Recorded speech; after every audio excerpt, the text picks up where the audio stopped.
Aku memberanikan diri kayak, wes toh, nggak usah ganggu. Aku bilang gitu. Dan inilah yang terjadi. Dia ketawa lagi dong. Setelah itu aku langsung kayak, wah shit, nggak berani. Bayangkan belnya bunyi ketika dia lagi di kamarnya Eyang dan lagi nge-video call aku. Kita langsung kayak, anjir gitu. Dia langsung bener-bener cepet keluar dari kamarnya Eyangnya. Kamarnya Eyang langsung dikunci, bener-bener dikunci pakai kunci kamarnya Eyang. Dan memang bener kunti. Dia gini.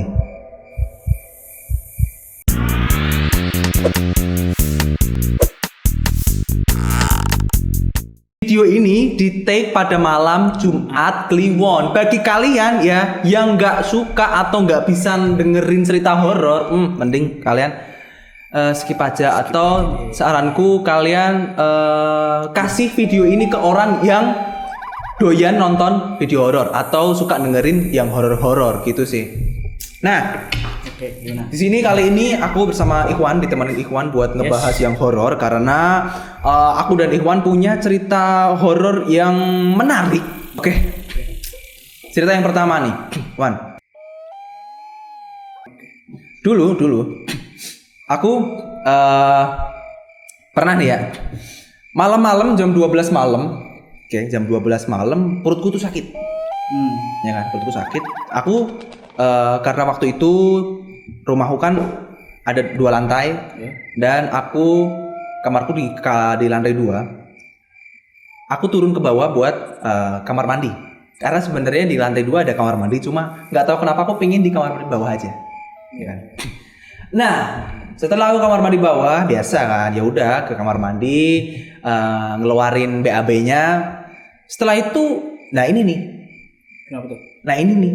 Tiba-tiba ada suara wajan jatuh. Iya. Suara wajan jatuh. Aku mikir, oke, mungkin ayahku. Waktu itu mungkin ayahku kan. Oke, mungkin ayahku. Oke, ya sudahlah, aku lanjut BAB lagi. Setelah itu kok makin banyak yang jatuh. Kurang.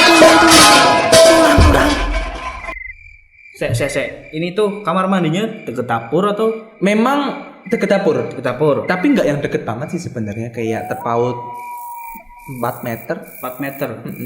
Nggak deket banget, dan dapurnya itu posisinya tuh kayak di dalam kamar gitu, jadi ada pintunya. Bang. Jadi harusnya kalau suara itu nggak kedengeran kencang gitu loh. Nah ini sampai kencang banget. Aku mikir, buset, ini jatuhnya bener-bener jatuh yang dilempar. Tapi sempat mikir ini ada rampok nggak? Enggak, waktu itu enggak. Jadi tiba-tiba suara itu kencang banget gitu kan, kayak shit, ini nggak biasanya ini kayak gini nih. Nah setelah itu, oke, aku keluar dari kamar mandi. Memastikan. Ku tengok nih dapur, shit man, nggak ada yang jatuh. Bersih. Satu pun. Orang rumah Pada tidur. kok nggak?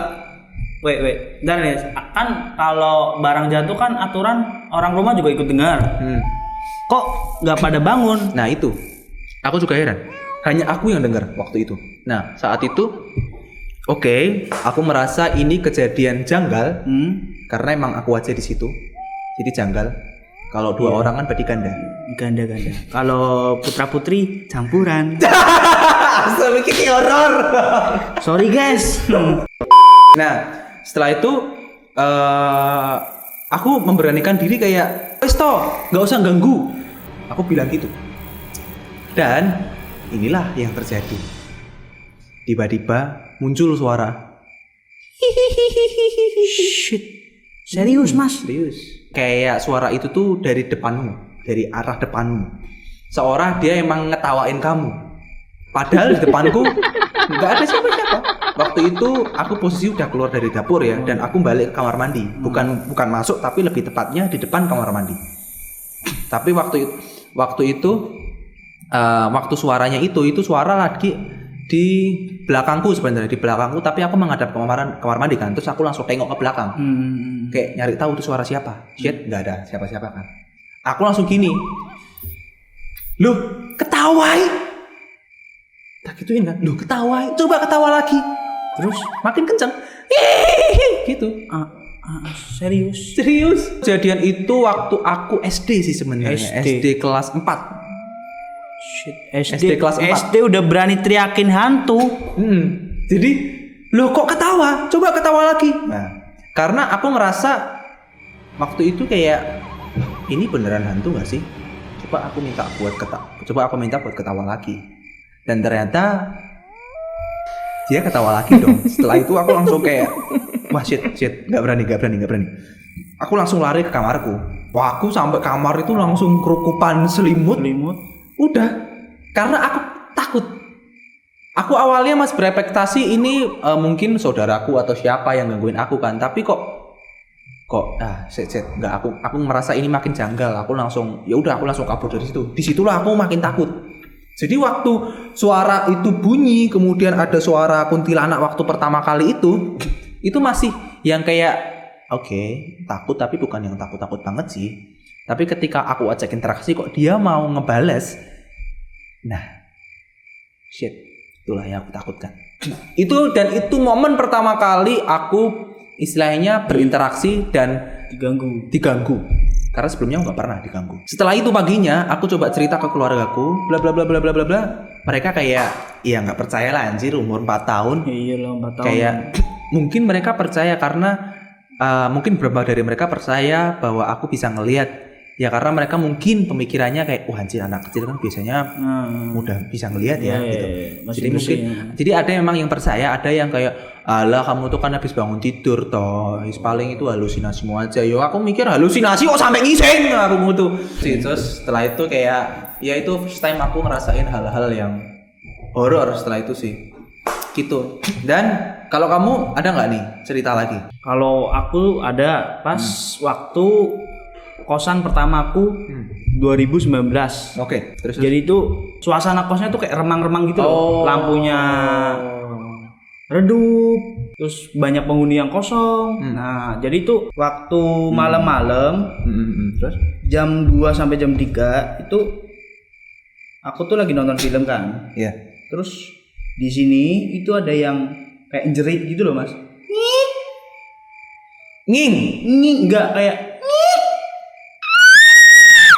satu kali nggak aku urusin.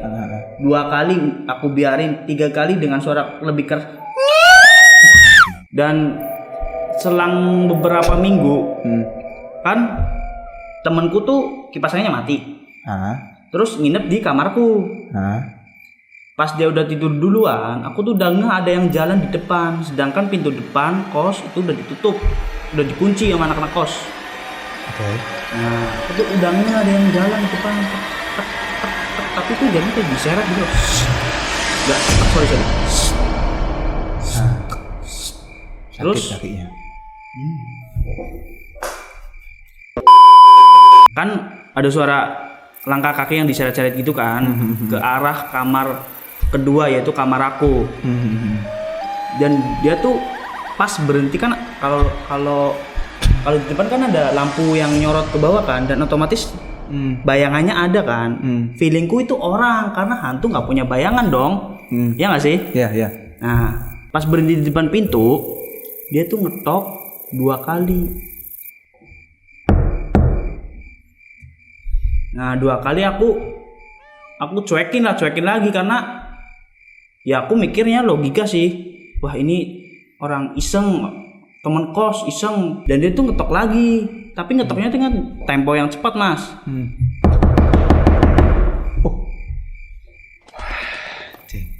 Aku mau bangunin temanku, tapi dia ngeyel nggak mau bangun. Aku mau videoin, udah telat ngetokinnya. Buru-buru aku tidur nggak mikirin. Ya itu waktu kos di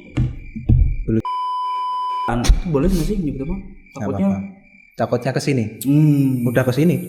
Serius? Enggak toh. Oke. Terus. Nah, kalau aku ada lagi nih. Jadi ini cerita dari temanku. Jadi temanku itu tinggal sama eyangku kan. Nah, dia yang istilahnya dia yang dikasih kepercayaan orang tuanya buat jagain eyangnya karena orang tuanya ada di luar kota. Ya kan? Nah, jadi karena eyangnya itu kan udah cukup tua sehingga si temanku itu nggak tega kalau ketika eyangnya dia manggil dia itu kan kadang harus pakai suara kenceng, karena kalau nggak pakai suara kenceng kan nggak kedengeran kalau lagi di dalam kamar. Nah, jadi temanku ini tuh berinisiatif untuk, kamu tahu nggak sih bel yang wireless? Nah, bel wireless itu pencetan belnya itu dipasang di kamarnya eyangku dan belnya itu dipasang di kamarnya dia. Kok eyangku? Eyangnya temanku. Iya. Nah, bel wirelessnya dipasang ke belnya di kamarnya temanku. Nah, seperti biasa, cara itu efektif untuk membantu eyangnya dia ketika membutuhkan temanku. Jadi kayak tinggal pencet. Temanku datang ke kamar eyang. Jadi eyangku nggak perlu teriak-teriak, maksudnya nggak perlu kayak gitu loh. Maksudnya kayak cukup pencet aja, temanku pasti datang ke kamar eyang kan. Nah, setelah itu ada satu momen di mana eyang dia itu lagi pergi keluar kota bersama orang tuanya. Dan dia memang karena dia masih kuliah, ada tugas juga di kuliahannya, dia nggak ikutan buat pergi keluar kota. Jadi otomatis dia nungguin di rumah kan. Nah, ketika pagi hari, itu posisi rumah itu sudah dia kunci sejak semalam. Jadi pagi hari dia bangun tidur, otomatis rumah masih kekunci kan. Nggak ada orang masuk. Katakanlah eyangnya dia pulang, itu pun harus nelpon dia dulu karena rumahnya dikunci dari dalam. Nggak bisa masuk kan? Nah, sedangkan di depan sedangkan memang di depan rumahnya dia ada bel, tetapi yang bunyi bukan bel rumah, tapi bel di kamarnya eyangnya dia. Ting tong. Dan itu kenceng banget karena dia barusan bangun tidur, tiba-tiba bel itu bunyi. Dia ketika kayak oh iya yang seketika gitu. Ketika dia mau buka pintu kamarnya dia menuju kamarnya eyangnya, dia baru inget, shit, eyangku kan pergi, rumah tak kunci. Itu pagi hari. Oke, dia tetap keluar, ngecek kamarnya eyangnya dia. Kamarnya eyangnya tuh mati lampunya. Terus dia ngecek ke depan, ke pintu depan, apakah pintu depannya dia mungkin kebuka atau gimana, atau memang eyangnya udah masuk. Kalau eyangnya udah masuk kan otomatis pintu rumah udah kebuka kan. Enggak, masih kekunci. Dia ngecek ke lengkong, ke lotengnya dia, ke bagian rumah belakangnya dia, pintunya itu pun juga masih kekunci semua. Kemudian bel itu bunyi lagi. Bel yang ada di kamarnya eyangnya itu bunyi lagi. Ting tong. 2 kali berarti. 2 kali. Dan seketika itu, wah shit, nggak beres. Dia langsung telepon aku. Dan kamu tahu kan bel yang di kamarnya eyangku? Iya tahu. Kenapa? Bunyi anjir 2 kali anjir. Kenapa anjir? Aku terus feeling, ya mungkin itu frekuensi dari mana kali nyamber ke situ. Itu kan wireless. Masa sih? Iya, kali aja. Tuh juga rumahmu kan deket antena ini kan, antena Telkomsel kalau nggak salah ya, atau apa itu loh, pemancar sinyal tuh. Itu kan, kali aja ada frekuensi yang nyamber ke situ, aku bilang gitu kan. Masa sih? Terus dia penasaran kan, dia ngecek kamarnya eyangnya dia, waktu dibuka, kamarnya berantakan. Berantakannya bukan berantakan banget, berantakannya itu seolah ada yang habis baca buku, terus bukunya ditaruh di kasur semua. Jadi kayak anjir, ini hantu tapi berpendidikan. Karena dia baca buku. Cuma awalnya dia kayak takut kayak anjir, ada yang habis baca buku gitu kayak.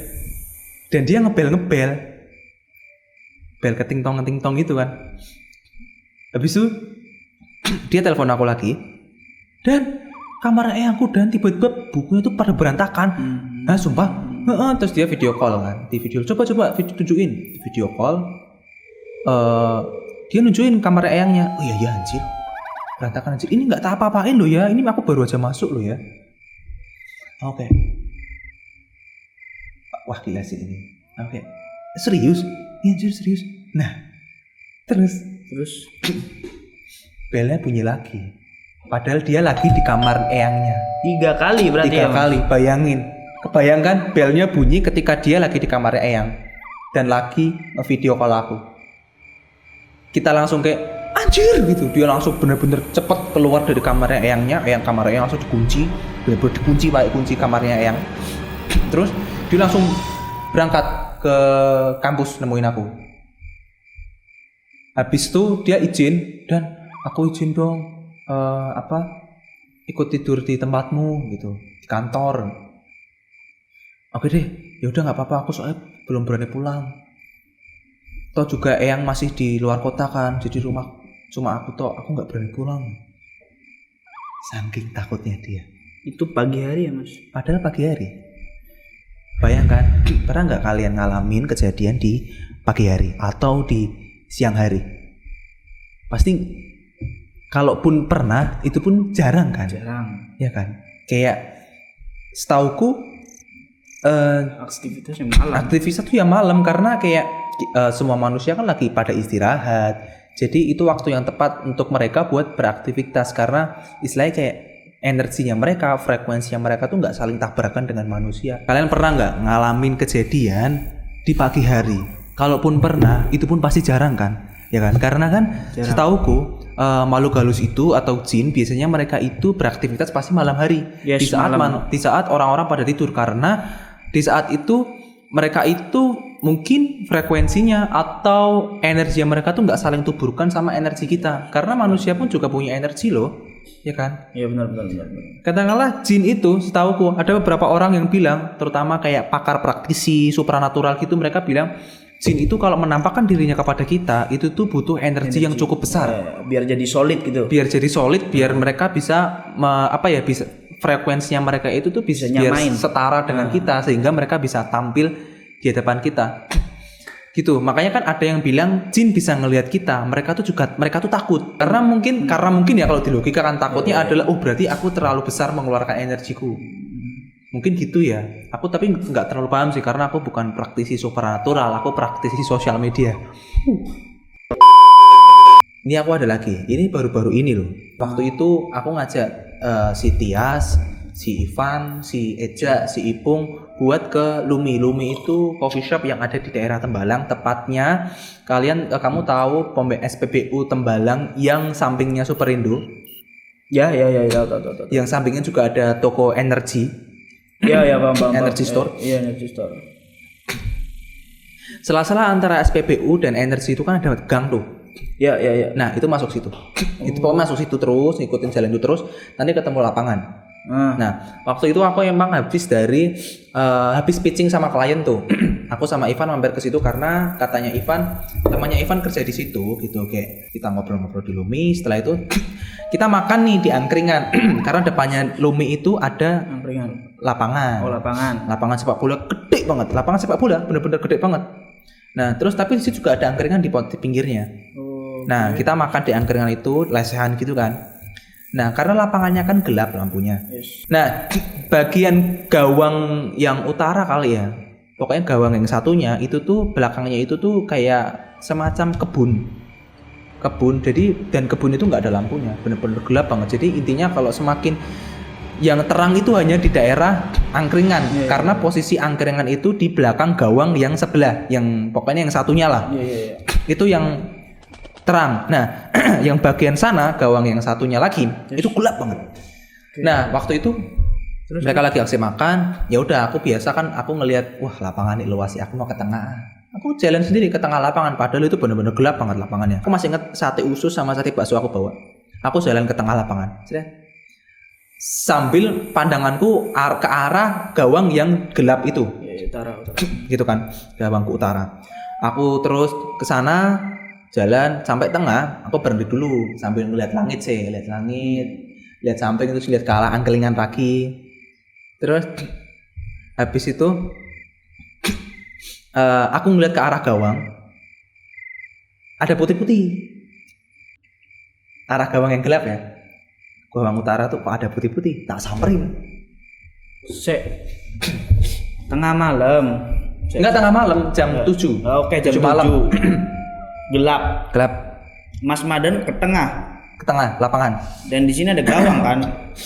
Di gawang yang satunya ya utara ya. Iya, yang paling gelap. Paling gelap. Terus nongol sih? Bukan nongol, udah ada putih-putih. Udah ada. Awalnya putih-putih ya, aku kayak mikir mungkin kain kan. Ya udah aku samperin. Oke, terus samperin sampai istilahnya mungkin 20 meter. Enggak sampai ya. 20 meter sampai ke gawang. Makin jelas nih. Putih-putih, bentuk sosok. Sosok cewek. Oke. Cewek. Penasaran lagi. Yoi. Tak samperin terus sampai 10 meter dari gawang, makin kelihatan kan wujudnya. Dan memang benar Kunti, dia gini.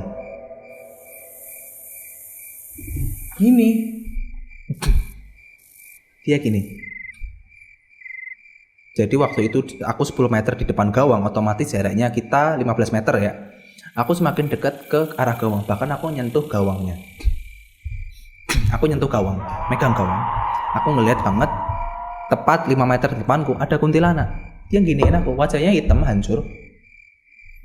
Karena gelap, nggak terlalu kelihatan apakah wajahnya ada nanah atau darah. Ya kan? Karena terakhir kali aku ngeliat Kunti, wajahnya ada nanah sama darah.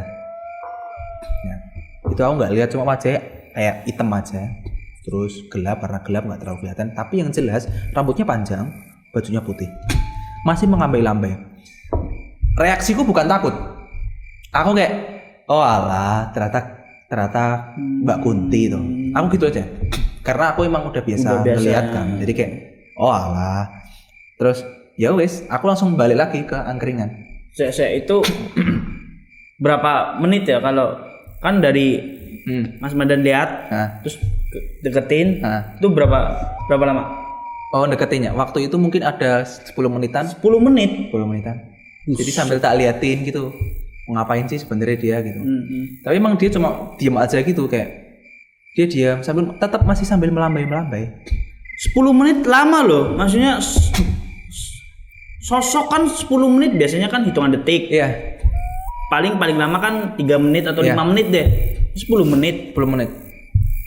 Nah, sebenarnya fun fact-nya bukan di situ. Fun fact-nya adalah dia lebih lama dari 10 menit itu sebenarnya. Karena setelah 10 menit aku di gawang itu pas ngeliatin dia 5 meter di depan dia, aku balik ke angkringan, dia masih di situ. Masih. Dan aku bilang ke teman-teman, aku bilang ke Ipung, aku bilang ke Ivan, itu loh, lihat nggak? Aku bilang ke Eja juga, itu loh, ngeliat nggak? Ada kuntilanak di situ. Coba deh perhatiin baik-baik. Coba deh, kelihatan kok dari sini ada putih-putih. Terus mereka, oh iya aku lihat, ya kan? Aku yakin. Ini mereka yang nggak bisa lihat pun bisa ngelihat, karena memang menurutku dia punya energi yang cukup besar, karena dia bisa ngeliatin wujudnya dia lama loh. Bahkan waktu balik ke angkringan itu lagi ngobrol sama teman-teman, mungkin ada 20 menitan, masih ada. Wow. Dan dia perginya itu dia terbang dan teman-teman ngeliat semua. Teman-teman lihat berarti nggak cuma Mas Madan doang bang. Aku ngasih tahu, itu tuh pergi, aku kayak, kelo, padat, gitu loh, terbang. Terbang itu aku nggak pernah lihat kuntilanak terbang itu gimana? Ya terbangnya, ya udah misal, ya udah gitu. Tapi sebelum terbang itu ada asap dulu. Asap kayak asap, nggak tahu itu asap apa, cuma kayak ada asap yang ngumpul di, katakanlah ini gawang ya, asapnya tuh di sini, ngumpul dulu. Aku nggak tahu tuh asap apa. Baru setelah itu dia terbang ke arah asap itu. Hilang. Teman-teman tak kasih tahu itu lo terbang, itu terbang. Mungkin kalau teman-teman followerku Instagram, nggak tahu ya, aku waktu itu sempat nge-storyin kok. Masa? Aku sempat nge-story atau enggak ya? Aku lupa. Kayaknya tak hapus deh. Aku sebenarnya mau nge-storyin, mau nunjukin ke kalian, karena waktu itu aku bawa HP. Mau tak storyin karena memang kuntilanaknya waktu itu tuh benar-benar nggak tahu, dia energinya cukup gede banget. Cuma dia nggak ganggu. Berarti mau sempet direkam gitu? Mau sempet tak rekam, tapi nggak jadi. Tapi dia nggak ganggu. Nggak ganggu ya? Dia cuma nongol aja, aku nggak tahu. Mungkin aja itu emang yang ditanam sama, kan biasa kah kalau ada kompetisi bola gitu kan ada yang tanam jimat di gawang kan biasa kan. Aku mikirnya itu ada yang nanam jimat di situ dan belum dicabut. Ada ya gitu ya? Itu sih. Itu yang baru-baru ini. Itu sih. Kalau kalian gimana nih? Kalau kalian punya cerita horor, bisa langsung ceritain aja di akun Instagram kita. Yes. Kalian kirim pesan, nanti cerita kalian akan kita bagi ke teman-teman semua. Kamu ada lagi? Nah, kalau tadi kan Mas Mardan kan nggak sempet tuh ngerekam si sosoknya tuh. Nah, kalau aku tuh sempet. Ada dong. Ngerekam Mas. Shit man. Ketangkep kamera. Nggak ketangkep maksudnya cuma suara tapi ya. Oke, aktivitasnya, entitasnya maksudnya ada ya suaranya? Ada. Dan itu tuh bener-bener nggak cuma sekali tapi 2 kali. Jadi tuh ceritanya gini Mas. Jadi tuh kita tuh berlima main ke kosan temen yang di Jogja. Dan waktu kan nginep, tapi aku tuh bangunnya tuh paling telat. Okay. Jadi yang lain udah pada pergi, aku tuh masih di kos. Okay. Dan giliran aku mau mandi, itu tuh ada ketukan pintu. Shit. Kayak nggak pintu ini sih, nggak pintu kayu, tapi pintu kayak seng gitu, kayak pintu aluminium gitu loh. Tuk. Nah ini video ini nih. Oke. Dengerin baik-baik suaranya nih. Mau nunjukin ke teman-teman bahwa ini loh ada sesuatu loh, ini loh ada something loh gitu. Nah selang 10 sampai 15 menit, aku tuh pindah dari tempat meja komputer ke kasur yang seberang sana. Aku tuh pindah posisi gara-gara takut. Takut mau itu loh, mau diselimut. Nah, dan itu tuh datang lagi dan datangnya tuh nggak ketukan. Datangnya tuh kayak dicakar gitu loh guys.